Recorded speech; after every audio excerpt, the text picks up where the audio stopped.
teams that apparently lost the most. Here are the teams they say won the most.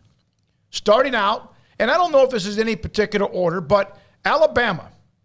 So the rich get richer. And you almost sometimes forget Alabama, not forget Alabama as a football team and a power and a team that's run really college football, along with a couple of others that have come in, gone, been a part of it, Clemson, Georgia, etc. Alabama, Ole Miss, LSU, USC, and UCLA pops in as one of those that's gained quite a bit when it comes to, as well, the transfer portal. I'll kind of believe it when I see it with UCLA.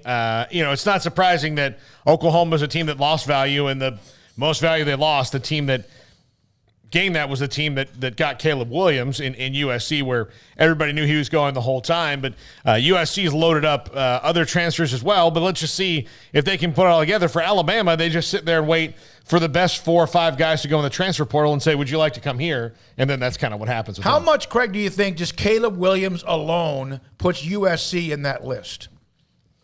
I mean, I guess it must – I don't know. I don't have the list in front of me. So what, do they rank like the number 1 team or something? Among the top 5 teams most benefited from the transfer portal to this point. I mean, he gives them a little bit of a boost, but they've added a lot of other guys too. I mean, it's not just him. If it was just him, I don't think that they're at the top of that list. But the fact that it's him and several other players that they brought in, boosts them quite a bit. But no, he's a good get. USC should be a lot better this year. Lincoln Riley's got some momentum out there, and they're going to keep grabbing 5 stars. I mean, you look at their recruiting classes that are already building up. You look at what they've added in the transfer portal, and they're going to be on a lot of these types of lists, I think, moving forward. And I don't know that I'm ready to start talking about them and, the playoff and all of that just yet. Right. But, I don't think it's going to be a long journey for them to get there, quite frankly. The Pac-12 is not intimidating in any way, really, outside of Utah and Oregon. So if you can, at least go toe-to-toe with them early on, then keep recruiting the way that you are. They're going to be, the class of that conference and right there with those other 2 teams in pretty much no time, in my opinion. I don't know if it's going to be this year, but I don't think it's going to take very long. Well, one of the things that we do know of is that it's not over, because Jordan Addison still has to make his decision, the Biletnikoff Award winner, the wide receiver from Pittsburgh. One of the stats that they have in this list, and I never thought of it this way, as far as how many career snaps a team or a program has gained in the transfer portal. All right? USC, just over 10,600 snaps. And how much has Caleb Williams played? Not much. So that's my point, is that they've added a ton, and it's not just Caleb Williams, and that's why they're at the top of this list, because he's played 1 year, and they've got 10,000-plus snaps. Yep. So what, like 1,000 are coming from him?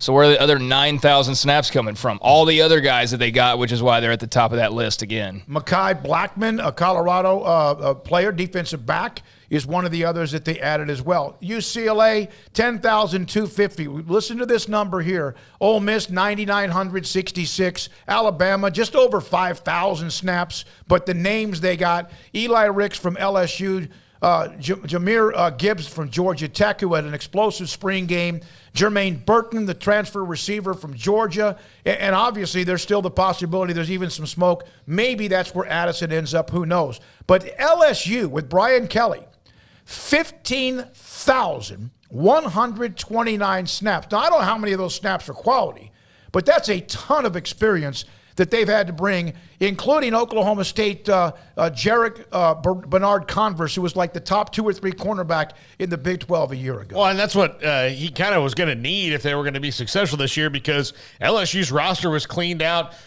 People jumping into the transfer portal that were Ed O guys, or maybe even Dave Aranda guys to some extent, but people who were there for the other coaching staff, people he didn't want back, and yeah, he was going to have to build it that way, or that's what he set out to do. So yeah, he's got a lot of experienced players, but again, it's how it all meshes together. Does it happen in 1 year? It's LSU and USC are kind of in similar boats in that, yeah, there's probably a lot of experienced and talented guys that add that, but does it gel together to win the conference or push forward in year 1? That's a lot to ask even the best coaches to do, because you got to, when Lincoln Riley took over at Oklahoma, for example, I mean, he was he was stepping into something that was already built. Yep. I mean, he kind of just, took over driving the car. It's like Ryan Day at Ohio State. Yeah, it was already there, so they could hit the ground running. As were USC and LSU's probably, and LSU's almost a near total rebuild 2 years after a national championship because the roster that was there is gone and gutted and